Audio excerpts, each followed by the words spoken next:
Hello नमस्ते सबैजनालाई। हामी यति बेला ठ्याक्कै डहरे देउरालीको शिरबाट यो भिडियो खिच्दैछौँ।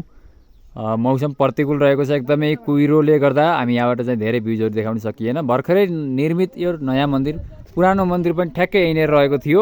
आज एकादशीको दिन, शनिबारको दिन पारेर हामी यति बेला चाहिँ मन्दिरको दर्शन गर्न आइरहेका छौँ। धार्मिक तथा पर्यटकीय रूपमा एकदमै चर्चित र धार्मिक आस्था रहेको, धेरै पहिलेदेखि चाहिँ पूजाआजा गर्ने प्रचलन रहिरहेको चाहिँ यो डहरे देउराली मन्दिर, मत्स्यधारी मन्दिर।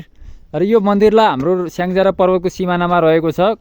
कसरी हुन्छ अब हामीले चाहिँ यसलाई धार्मिक तथा पर्यटकीय रूपमा अझै धेरै चाहिँ यसलाई चाहिँ प्रचार प्रसारको रूपमा चाहिँ विकास गरेर चाहिँ धेरैभन्दा धेरै पर्यटक भित्राउने चाहिँ हाम्रो लक्ष्य रहेको छ। मैले यस्तो भिडियोहरू हालिरहेको हुन्छु र आजको दिनमा मैले यो डहरे देउरालीलाई चाहिँ अझ कसरी चाहिँ धार्मिक तथा पर्यटकीय स्थलको रूपमा चाहिँ विकास गरेर प्रचार प्रसार गर्न सकिन्छ भनेर चाहिँ मैले केही कुरा सोध्दैछु। यहाँ हुनुहुन्छ हाम्रो रेडियो पर्वतका स्टेसन म्यानेजर दाई रामचन्द्र भुषाल, उहाँ बोल्दै हुनुहुन्छ, सुनौँ। यहाँहरू सबैजनालाई हार्दिक नमस्कार रहन्छ।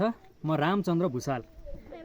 आज ठुली एकादशीको दिन, विशेष गरेर यो पवित्र दिनमा हामी स्याङ्जा पर्वतको सङ्गम स्थल समुद्री सतहदेखि 2269 मिटरको उचाइमा रहेको डहरे देउराली मन्दिर परिसरमा रहिरहेका छौँ र यहाँ तीर्थालुहरूको घुइँचो पनि लागिसकेको छ।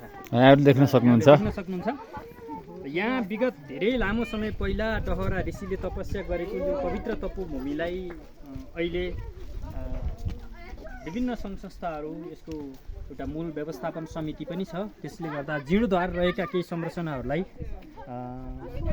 व्यवस्थित गरी केही पुरानो संरचनाहरूलाई परिमार्जन पनि गरिएको देख्न सकिन्छ। र यसमा मैले एकदमै सम्झिन चाहन्छु यो व्यवस्थापन समितिको मूल समितिको अध्यक्षमा रहेर हाम्रो दीपक श्रेष्ठ दाइले धेरै ठुलो योगदान पुर्याउनु भएको छ। यो संरचना निर्माणमा दाइले धेरै पहल कदमीहरू पनि थाल्नु भएको छ र फलेवास नगरपालिकाका पूर्व मेयर पदमपानी शर्माज्यूले पैदल यात्राको रूपमा हिँड्नको लागि तल यो बागपाइलादेखि यहाँसम्म करिब 200 मिटरभन्दा बढी यो पैदल मार्ग पनि निर्माण गर्नुभएको छ। उहाँहरू सबैजनालाई हामीले सम्झिन पनि चाहन्छौँ।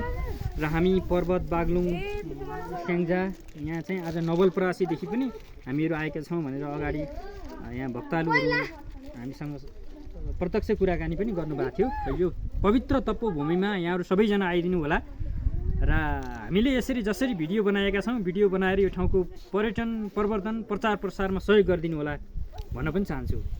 धन्यवाद दाइलाई यो मन्दिरको बारेमा चाहिँ केही कुरा बोलिदिनु भएकोमा। हामी यसै भिडियो मार्फत यो मन्दिर व्यवस्थापन समितिका अध्यक्ष आदरणीय दाई दीपक श्रेष्ठज्यूलाई र पूर्व मेयर पदमपानी शर्माज्यूलाई पनि धन्यवाद दिन चाहन्छौँ।